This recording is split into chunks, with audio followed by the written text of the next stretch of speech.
The Mendon-Honeoye Falls-Lima Sentinel welcomes you to this edition of the Mayors and Supervisors Weekly Update, brought to you by... Each week, our community makes history. Each week, you make history. And each week, there's only one source to turn to for the first take on history.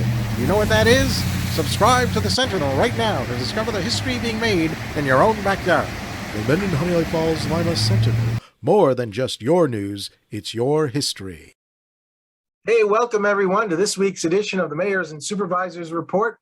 I'm Chris Carosa, publisher of the Mendon-Honeoye Falls-Lima Sentinel, and each week we bring you the goings-on all around our towns and villages in the area that we cover. This week we're going to be starting with John Moffett, the supervisor of the town of Mendon. John, how are we doing? Great, Chris. Welcome everybody. Obviously, we've been dealing with some weather situations. I know the highway departments in all our towns and villages have been out working extended hours. We got a lot of snow. When I went out, when I went out on Friday morning, I was amazed at the amount of snow that came down since I last ran the snow blower, which I've forgotten when that was, but we got a lot of snow. It was really great to see, as I did drive into the office today and didn't really venture too far, but it was great to see. I saw like neighbors out helping neighbors, people out shoveling. Somebody next door has got a plow or a snow blower. They come out and help one another. So that was great to see.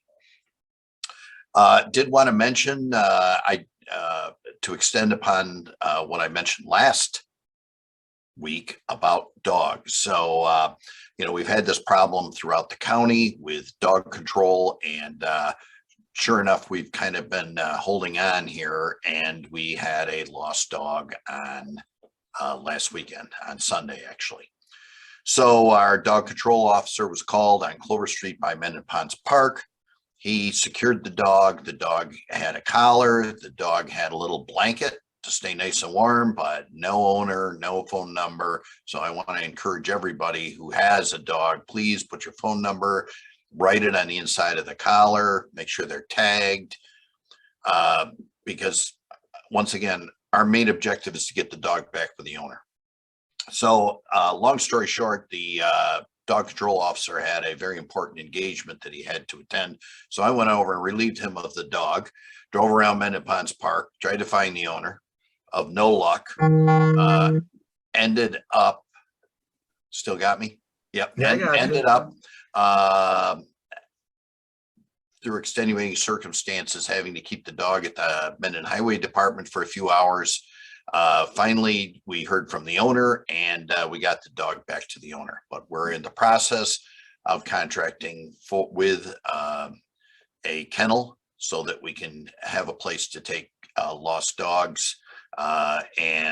We certainly want to encourage everybody to make sure they put some kind of identification on their dogs. We do have a chip reader. This particular dog did not have a chip. So if we do find one that has a chip, we can use that chip reader to identify. Also wanted to mention that we are having a public hearing on February 14th for the fire and ambulance tax credit. We talked a little bit about that last week. The one thing that I don't like about it is it applies to special districts. And a lot of times special districts are very small. And that type of finance could adversely affect a small group of people.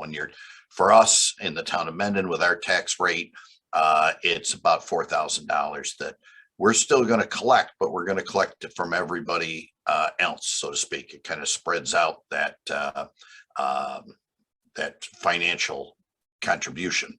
So I certainly appreciate all the work our first responders, ambulance, fire do, both in Honeoye Falls and Mendon, and certainly support them. And we will have that public hearing, and the board will make a decision on that. And once again, it's a 10% tax cut off their assessment. Not a 10% tax cut. For us, it applies only to the town of Mendon. The other taxing authorities would have to follow suit. And lastly, as I mentioned last week, we're prepared to go out to bid for the Military Memorial Splash Park in early March. So we'll look forward to receiving those bids. we got our fingers crossed with all the supply change and supply issues, and with the cost of inflation of things being not available or going up in price. We'll just have to keep our fingers crossed and see how it comes out. So wintering through February, highway department's doing a great job of getting out there, cleaning up the roads. As I mentioned, with these last two storms, they've been very active, going out at all kinds of hours of the day, and appreciate it, all their good work. Thank you. All right. Thanks, John. Jerry, the town of Rush, how are we doing there? Well, we are dealing with the same weather situation that the rest of you are dealing with, except in our case, it has revealed that the library roof, which you've heard me address before, still has some very troubling leaks in it. And the water's coming in more than it's ever come in before. So we're working on that, and hopefully we can get a crew in here to shovel the roof, the snow off the roof, and that way reduce the amount of water that comes in. I want to, at this point, because this is such an issue, we spent $280,000 on that repair a year and a half ago, and we're probably going to have to spend more, but I want to emphasize that that is all ARPA fund money. That is not taxpayer money, and it's being used for an allowable expense. So there you have it. We don't like it, but we've got to deal with it. And if I can, I'm going to send the snow to Honeoye Falls and Lima. All right. Is that it for this week, Jerry? Pardon me? Is that it for this week? That's more than enough for me, Chris. Jerry, All Jerry, right. I'd like to add that that's some snowblower you got, if you can throw it that far.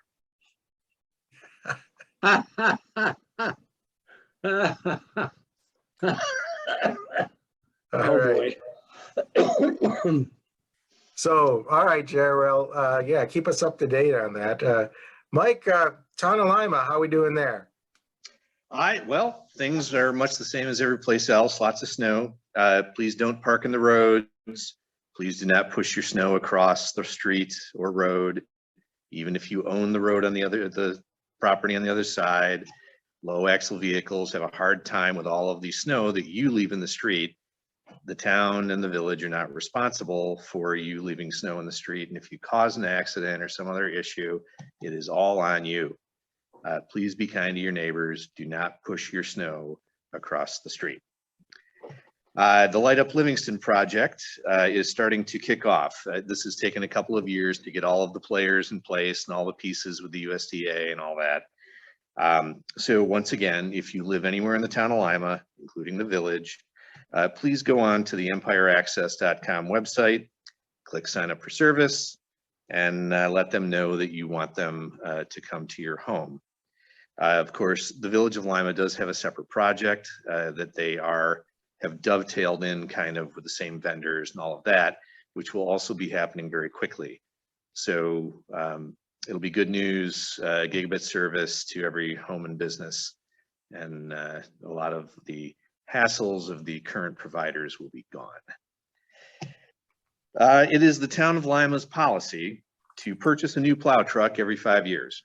We have 5 of them, and so we do this on a rotation. We save up money every year, put it into a reserve fund for the truck. Normally, we would not be approving the purchase of a new truck quite so soon, but we did do that this past week because it takes 2 years now to get the truck. Unless someone else has ordered one and it drops out somehow, we had to get in queue. We don't have to pay for the truck up front, but certainly we did have to make sure that we were actually going to get one on time. It's just the supply chain and everything else associated with it. everybody else is in the same boat as we are. And I believe that's all I've got today, Chris. All right, Mike, thanks. Rick, the village of Honeoye Falls, what's happening there? Well, as everyone says, it's great to see each other. Appreciate the opportunity. And I'll continue to dovetail into everyone else's comments as well. You know, as it's been well said, we had another large snowfall on Thursday night into Friday morning. And appreciate the support and positive comments we've received on the process and the cleanup. And our DPW staffs throughout all of our communities do a fantastic job, and we appreciate their tireless efforts. But please also remember that this removal does take time. We can't just do it all in one day. And quite honestly, I think we all also, unfortunately, run into equipment failures. We do know that our sidewalk snowplow did break down, and we've had to use the Bobcat, which just doesn't work the same as the snowplow. So it's taken us a lot longer through this process to get some of the sidewalks cleaned up and whatever. So anything our residents can do to help in front of their own homes, their own sidewalks, etc., is appreciated. But we're going to continue to work on it and get everything cleaned up as best we can. Our village board meeting for this month is on the 22nd because of President's Day. We'd normally be on the third Monday, but we'll be on the third Tuesday this month. So it'll be the 22nd of February, still starting at 7 p.m. We expect this to be both in person and virtual. Along with that, there will be 2 public hearings scheduled for our February 22nd Village Board of Trustees meeting. The first one will be to review, kind of complete the seeker work, and more than likely approve the Village Comprehensive Plan update. I brought this up prior. This is not a comprehensive plan rewrite, but simply an update to keep the comprehensive plan current, as well as to include updated zoning for the village and some clarification, verbiage updates, etc. So it's not a full rewrite.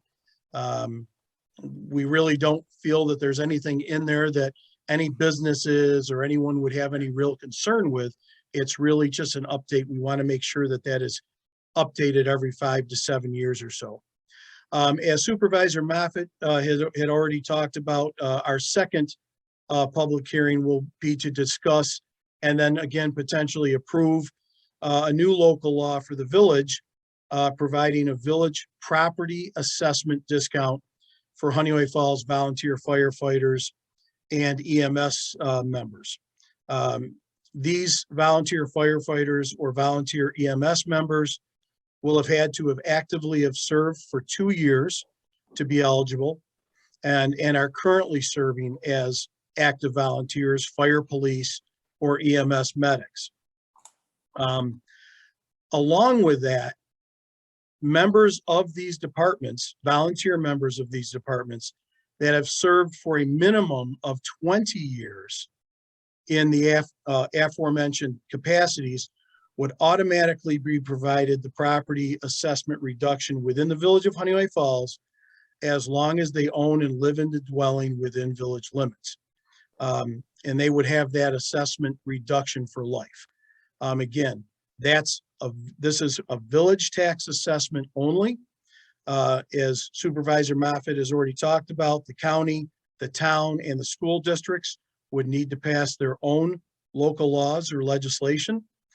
This is being looked at throughout Monroe County. And this is for Monroe County only. So I just wanted to bring that up to date as well. We'll be talking about that also. The village of Honeoye Falls has begun its budget process for the upcoming 2022 and 2023 fiscal year. This is a fairly long process and very detailed to go through and develop the budget. And we would expect that process to be completed, and then the new budget gets adopted in early April 2022. I also, and I'm sorry, I'm going to step back for a minute and go back. Regarding the property assessment reduction that I mentioned prior, I am confident that based upon discussions I've been involved with, that the County of Monroe will also will move forward with their aspect of the tax assessment reduction as well. And as John had mentioned, I know the town of Mendon and the HFL school districts are also reviewing this program. It's our hope that this will not only be a positive thank you for our volunteers and those that serve, but a recruitment enhancement as well in these crucial agencies. This legislation, as I've already mentioned, is being considered throughout Monroe County. Lastly, I mentioned a couple weeks ago, and I think John had as well, we continue to work on obtaining more at-home COVID test kits. While the numbers are dramatically dropping, which is a good sign, if we can get these test kits to hand out to our residents, we will continue to do so. But that large quantity that we had requested and were told was coming in has been delayed, and we have not been given an update on when those may be in. So we'll keep everyone informed on that as best we can. I am going to be able to receive a small amount, approximately 100 test kits through the Monroe County Legislature, and some masks that I will be handing out. And I'm going to do my best to cover different businesses within Legislative District 5 that I represent in the Monroe County Legislature. So I'll try to get some to Rush, some to Pittsford, some to Honeoye Falls, Mendon. Again, it's only 100, so they're going to go quick, but we'll continue to work hard on getting some for all of our residents. So with that, again, I hope everyone continues to be safe and do your best to keep each other safe. Thanks, Chris. Appreciate the opportunity. Thanks, Rick. Anybody else have anything more to add? I'll just say thanks to Rick and thanks to you, Chris. Well, and thanks to you, Jerry, because remember, you're always the star of the show. And oh my. the real stars are the folks out there listening. Thank you for listening. Remember, we're here every Sunday at 1 o'clock on our Facebook channel and YouTube, well, Facebook page and YouTube channel. Also, if you want to read because you like reading better than watching, you can read about it in next week's Sentinel. Eileen couldn't make it here today because she had a computer problem, but she said that she'll send us something for the paper. So you can read about Scottsville too. Thanks for coming, and we'll see you all again next week. Bye-bye for now. Thank you all.